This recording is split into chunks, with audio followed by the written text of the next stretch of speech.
Hello and welcome to the Hashira Half Hour. I am your leader of the Tankana shippers. I'm Hannah, and as always, I am joined by Brian and Emily. What up, homies?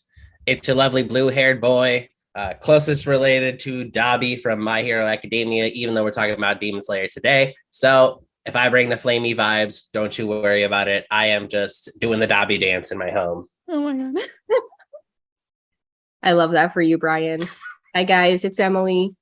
Today I don't know. I'm feeling pretty lucky. We don't talk about this a lot, but my boy Tommy just walked in with some flowers for me.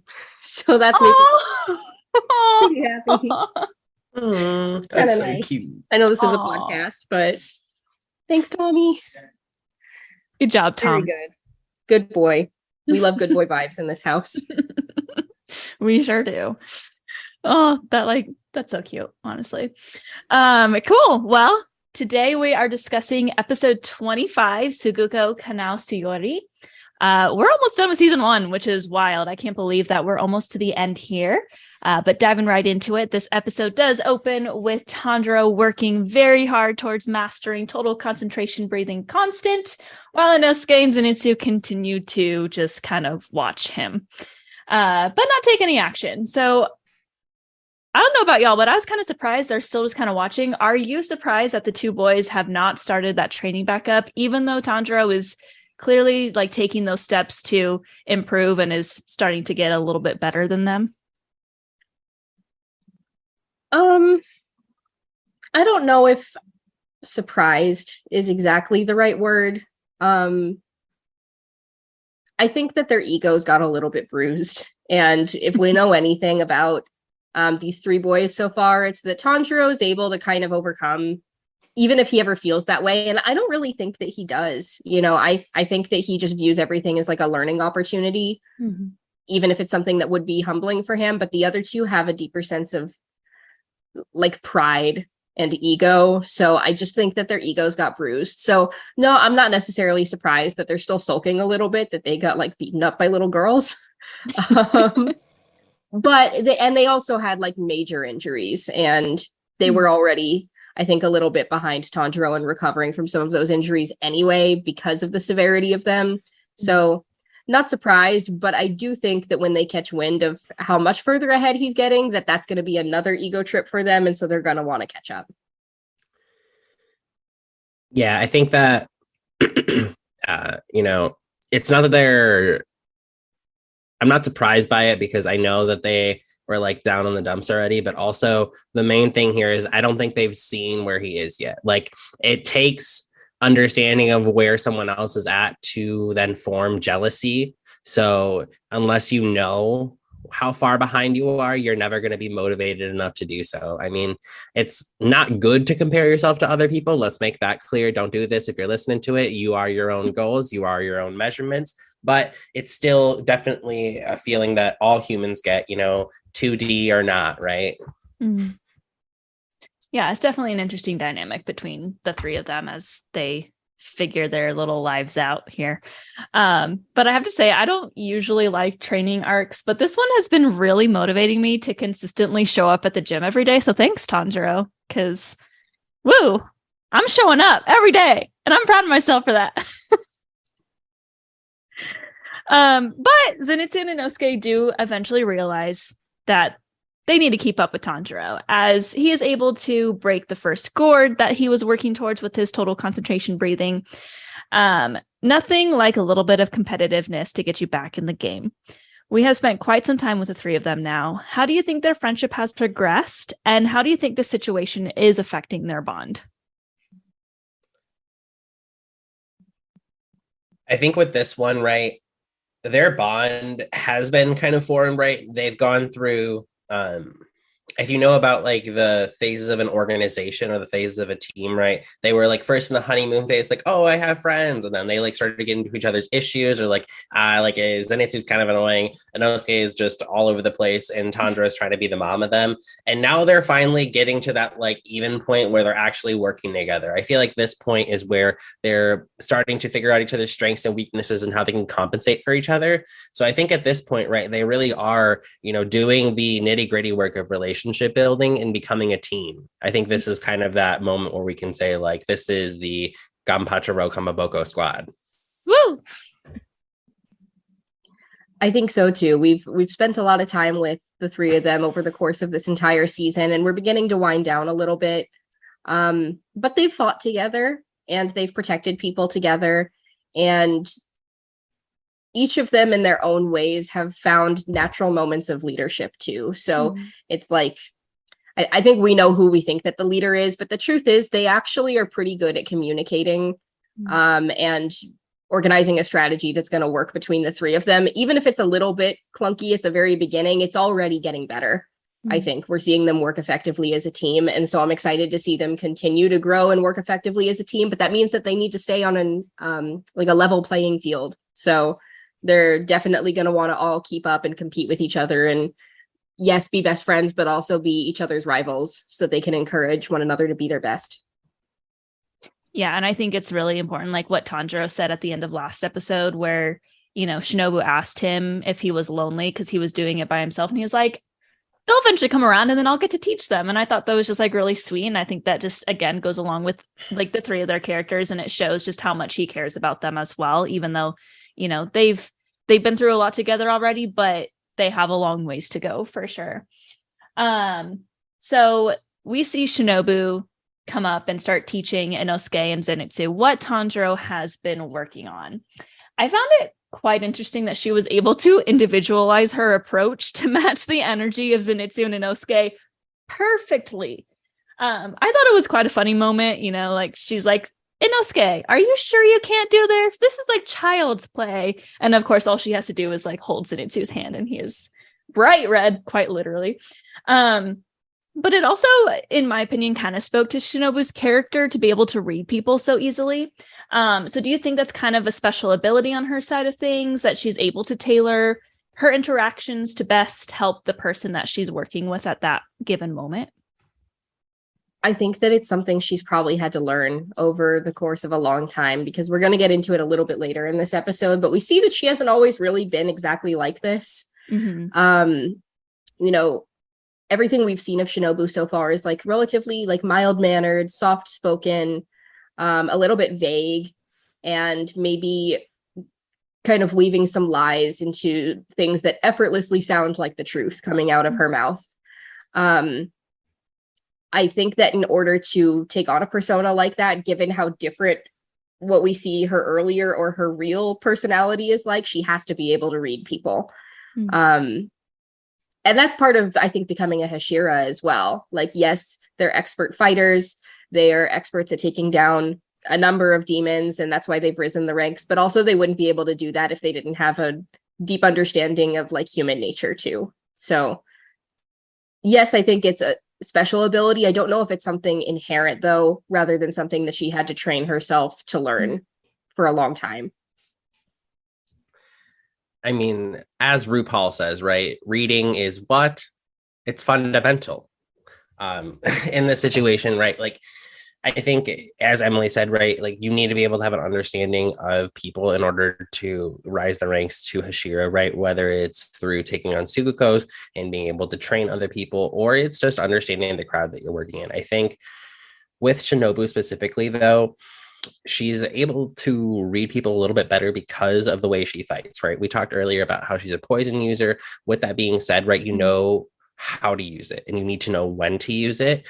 And I'm sure, you know, maybe there have been missions where, you know, there were humans wanting to become demons or like plotting with demons, maybe, I don't know, but she's had to probably use it on a human at some point, I'm assuming, in her time on the earth. So, you know, she's got to be able to figure out like who the enemy is and be able to see through things. So it's really just kind of who she's become. I mean, butterflies are very much so unnoticed, but beautiful and can be very quiet, aren't aggressive, but nonetheless, they are still part of the animal kingdom and still eat something, right? So she's got to be able to eat and fly. Wow, that's just a perfect description of Shinobu. Good job, Brian. Round of applause for that. We love Shinobu in this house. But we're gonna move on to Kanao, because the name of the episode, after all, is her name. I'm not going to try and say it again because I had to practice saying the name of the episode a few times.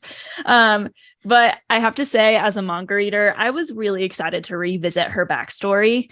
I find her to be a very interesting character, and we get introduced to her flipping a coin and learn that she was essentially enslaved as a child and like horribly abused, had just pretty much an awful life. I felt that seeing this backstory made her character make sense to me, because growing up like that, like, might cause you to become quiet and not be able to speak for yourself. You know, she probably kind of learned that she couldn't really say anything, and that can turn you into the person that she is, that we have seen. So what do you think of this introduction of Kanao, and how does it set up her character in your opinion? It's funny because I actually just finished Demon Slayer: The Flower of Happiness, and they had a story that related to Kanao and Aoi, and it talked about the coin and stuff. So I'm really excited to talk about this as well. But first thing I want to introduce was the sound design that was chosen. If you look back into it, there was the point where she was like, there's a point where I no longer felt pain, and it was the rope snapping. Yeah. And that was really very significant for her character. I feel like it definitely set her up to be you know, a very black and white character.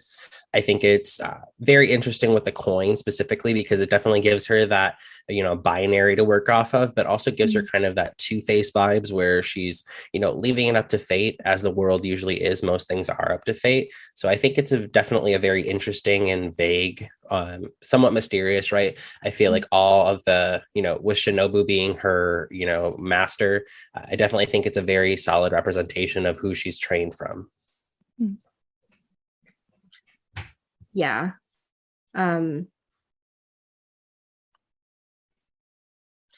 There's something about like these tragic backstories for almost every anime character that exists. And something, again, that Demon Slayer does really well is encapsulate it very, very quickly. You know, so we get this backstory and it is bite-sized, but that doesn't make it any less devastating. Like Bryan said, we see this moment where there was like a snap and things just changed for her. And how awful for that to happen to such a young child. And to be left feeling so powerless that even when she is, you know, kind of welcomed by these other characters that we'll get to in a second, she still feels incapable of making her own decisions and feeling safe and protected. I think I imagine that takes quite a long time. So it's very fitting that she would then want to become a Tsugoku to the Hashira to help protect and defend other people that are defenseless. I think it's a good introduction. Yeah, I think that having that kind of childhood, it's like, no matter what happens, even if you don't feel pain again, that's kind of like in your soul, is like what you've been through. And I think Kanao's backstory isn't talked about enough, because it's, like you said, Emily, like so many characters have extremely devastating backstories, like pretty much all of them do. Hers is just as devastating, and I don't see it talked about, because it's not like she's suffering at the hands of a demon like so many do. She doesn't really experience that. She experienced suffering at the hands of humans, which is different, because a lot of people that suffered at the hands of humans in the story end up a demon. So I think it's very interesting to kind of see that flip side of things, for sure. But we finally get to meet Shinobu's late sister, Kane. I found the introduction of the coin to be quite interesting. On one hand, I think Kane meant well, because it was like a slow way to help teach her to think for herself, and it was kind of a start for that. But on the other hand, I kind of agreed with Shinobu. She was very like against it. Like Emily's kind of mentioned a few times, she's kind of different in this backstory than she is now that we see her in today's like time. She's kind of mentioning that it might do more harm than good. Do you think Kane's introduction of the coin was a smart choice? And would you have changed anything if you were in the Kocho sisters' shoes?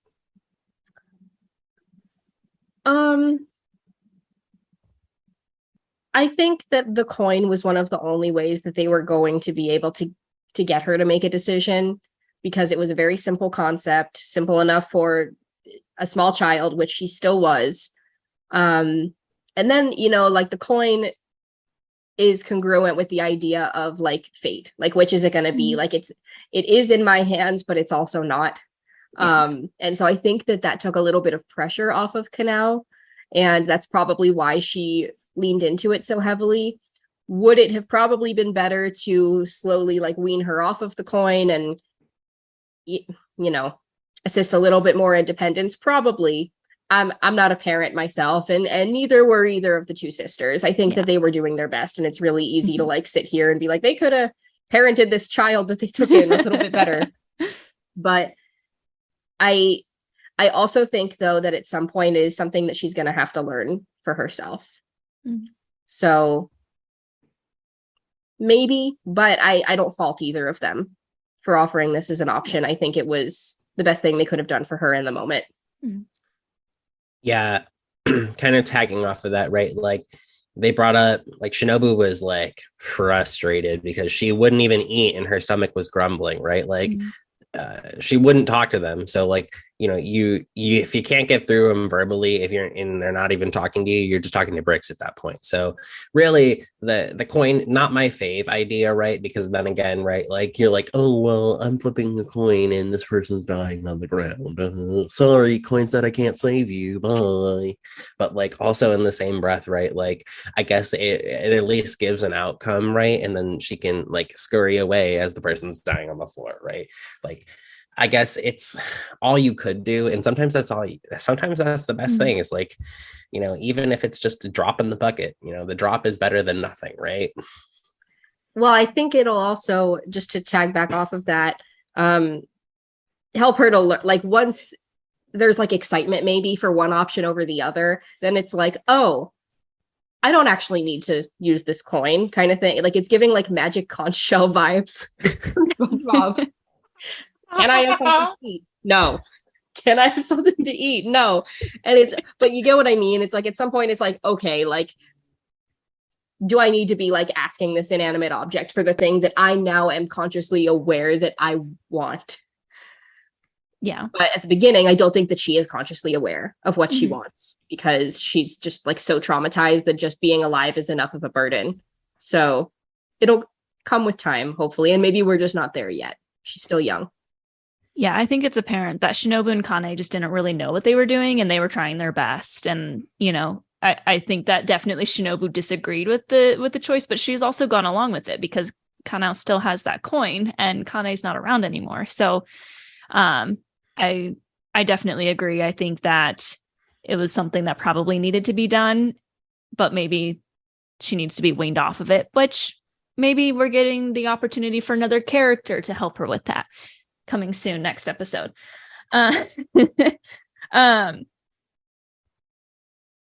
Moving on. This is something that I missed the first time watching this, mostly because I don't notice little things here and there. But I found it extra interesting that the backstory ended with Kane's line. I'm paraphrasing because I don't remember the exact line that she says, but she essentially says like someday you'll fall in love with a boy and he's going to help you learn how to follow your heart. And it faded right into Tanjiro speaking and made an emphasis to focus on him. So how do you think this sets up those two characters? And do you think Tanjiro is going to be an important aspect of Kanao's story? This show in foreshadowing couldn't be this show. No way. It's so mid. There's no plot to this story. LOL. But yeah, no, obviously, I mean, that's like a direct, like, you'll meet someone one day, and then that person literally starts talking. Of course it's him, right? Of course, Tanjiro's the child of prophecy we've heard about, right? He's the child of fire. He's the child of a spark. Like, this is the kid who's going to change someone. And if anyone's going to break through to Kanao, it's this kid. Like, literally, he like made the heart of a demon pure in their final moments when he didn't step on papers. Like, and he had broken legs and broken ribs at that point. Like, if anyone can get this person to like find the confidence in themselves, it's Tanjiro. And I'm, you know, nothing more than ecstatic to see what else he can do to change the rest of the world around him. This show loves to foreshadow, and it's been fun to go back and watch it again. You know, knowing some things that happen a little bit further down the line, even just into like the second season that we're going to watch here soon and discuss. It's interesting to go back and pick up on things that I just didn't catch the first time. Yeah. And I think that this was a very intentional camera direction. I'm excited to see this relationship between Kanao and Tanjiro and the other boys and the Hashira blossom. Mm-hmm. And again, like Bryan said, this is the child of prophecy. He's come forward. There's something different about these siblings, right? And the world is changing. And so I do think that the line in the camera cut is intentional, but we don't know exactly what kind of love, if any, it might be quite yet. A love for humanity, a love for each other, a love for friendship. We're going to find out. And the journey is just as important as the destination. So I'm excited. Absolutely. Yep. Definitely some good stuff to come for sure. I agree that there's a lot of foreshadowing happening for a lot of different characters right now. And I've always missed foreshadowing the first time. So excited to be watching it through again and being like, oh, I just caught that. Moving on to Tanjiro and Shinobu's conversation. I'm really loving how they're kind of setting this up to be a mystery of Tanjiro's Hinokami Kagura. You know, he clearly doesn't really know much about it other than it was a dance. And it's something that he hopes others will know, because it translated so quickly into a breathing form that helped him, kind of take the upper hand in a fight. But so far, we're learning that it's not a commonly known breathing form. So far, no one's known what it is. How do you like that this kind of like hidden power is being set up as a mystery that we will slowly solve throughout the show? I love it.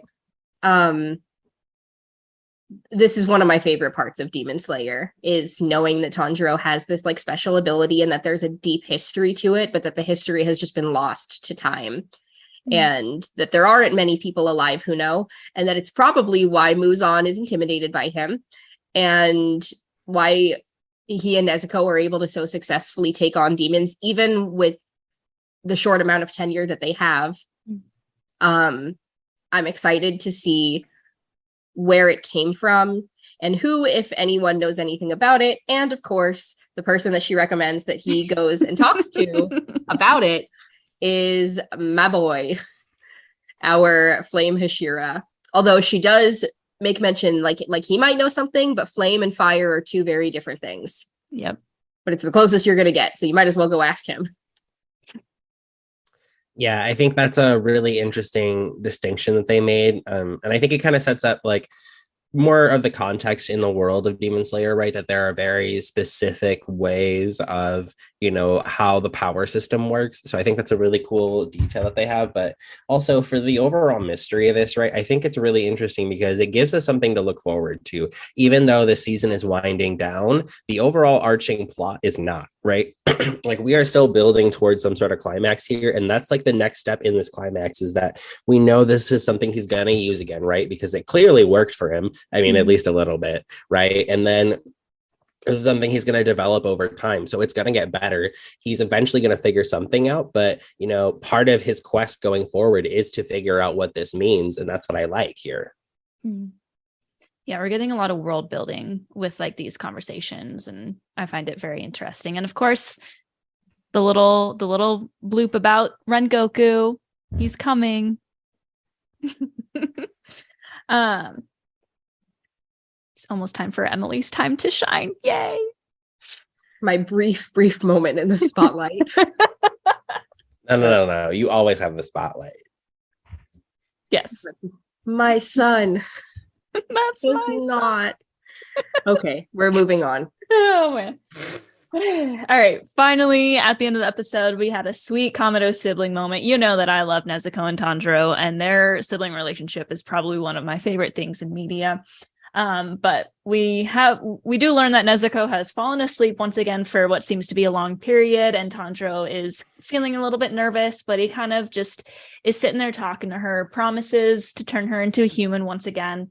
And we hear her speak, and it clearly like Tanjiro heard something. So I found this kind of interesting. Do you think this represents like a bond so deep that they can practically read each other's minds, or is it something else? Was it just like a cute little tidbit, not really something that we have to think about too much? Let's kind of dive into that. I think with this one, right, like I feel like they've started to figure each other out. And I think this is the point where they're starting to get to that, like, a look can tell you a paragraph. I think, you know, as a viewer, I don't think it was actually Nezuko speaking to him. I think it was that like he finally had the confidence to feel he knew what Nezuko meant. I feel like this was his moment where he's like, okay, I'm starting to get better as a demon slayer. I'm starting to, you know, really tackle the path that I've set myself out on. Because I think also in this episode, he was like, you know, I need to start fighting, you know, stronger demons, start collecting more blood and get that to Tamayo. So I think like after solidifying his resolve, he's like, okay, like here are my next steps. You know, I have a goal and now I need to get moving towards it. And I think that's where that came from, is like maybe it was a subconscious generating like a little happy tidbit. I don't know, but I feel like it definitely was that look of just reassurance. Yeah. It makes me wonder, like, yes, I think that their bond is extraordinarily strong because they've been through immense trauma together, and they're obviously like on this quest with a joined goal, or like, again, that destination. But at the same time, it's like, but it's not normal to just like hear other people talking in your own brain. So like either, I think on a more realistic level, if we're suspending or rather not suspending any audience disbelief, like Tanjiro might be going a little bit nuts. Which is, you know, but maybe it's like a defense mechanism for himself, like even just to think that he's able to hear from her. Or if we're going to suspend the disbelief and there's like a fantasy element, like why would he be able to hear? Is this like part of her blood demon art maybe? Is it something she's able to do while she's in this state of like catatonic rest? Or is there something about him that is also supernatural that is like connected to her as a demon? That could be interesting too. We don't really know. We don't know, but I mean, we're kind of getting the sense that he has possibly some kind of supernatural abilities, considering he like trained with ghosts for a year or whatever, however long it was, you know, to call back to Sabito and Makomo. It's like maybe he is just like he's able to talk to birds too, like the ones that don't clearly speak a language. So maybe that's just something about him that is evolving and growing as he becomes a better slayer, is he's able to just kind of, he's sensitive to people's thoughts to the point of being able to understand them. Maybe. We'll see. Possible. Yeah. All right. Well, we're almost out of time, so we're going to move into our favorite moments, unless either one of you have anything else to add about the episode. Cool. All right. Well, as always, our favorite moments. I am going to go first. Now, I will say, I actually am going to say something. I had something written down, but I'm going to say something slightly different because I remembered about it. But I do want to call out Tanjiro's little boom booms as he's trying to like cheer his friends on was super adorable, and I love it. And I don't know why I love it so much. I just do. But I realized I forgot to call out this at all when Tanjiro and Inosuke are getting their swords, because we didn't really talk about that much. Specifically, my favorite moment was at the end when the swordsmiths are leaving, and of course it's like switched. Like Haganazuka was really upset when they got there, and now Kanamori, I think was his name, is really upset as they're leaving because of what Inosuke did. I liked that little like switch up there. But specifically, Inosuke is like holding on to Tanjiro's clothes.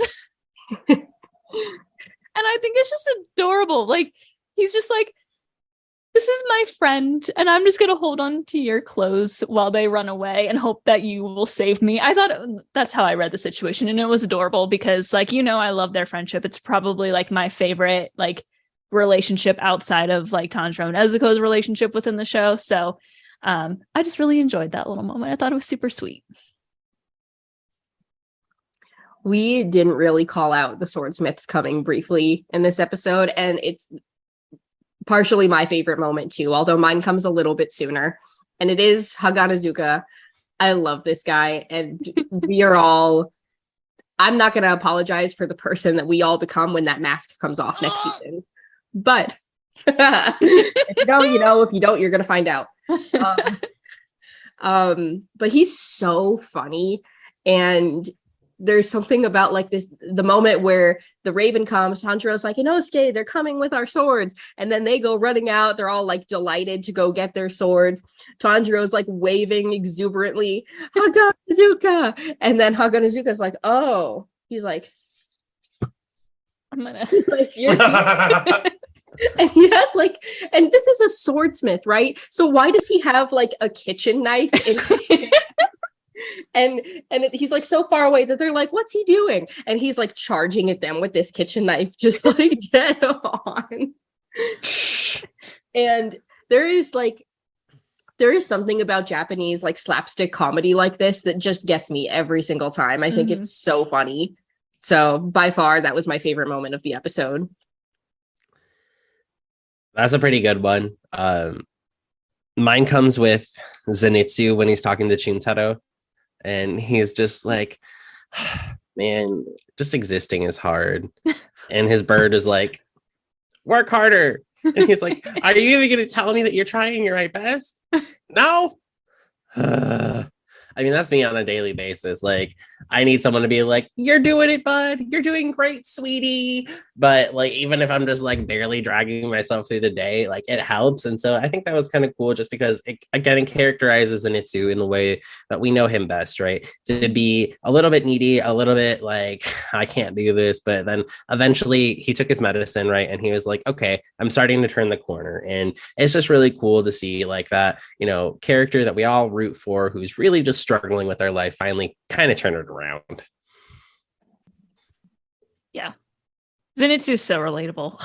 It's frightening how relatable he is. Oh man. All right. Well, another good week, but we are out of time. So that's all we have for today. We're almost done with season 1. I can't believe we have gotten through season 1 so quickly. I mean, it hasn't even been quick. We started 6 months ago, which is wild. But as always, don't forget to follow us on all of our socials, including Twitter, Instagram, and TikTok. We are at Hashira Half Hour. You can also leave a comment on any of our videos asking us a question that you might see us answer in a future episode. So don't forget to do that. Other than that, we'll see you next week for the season 1 finale. Umai. Umai. Umai.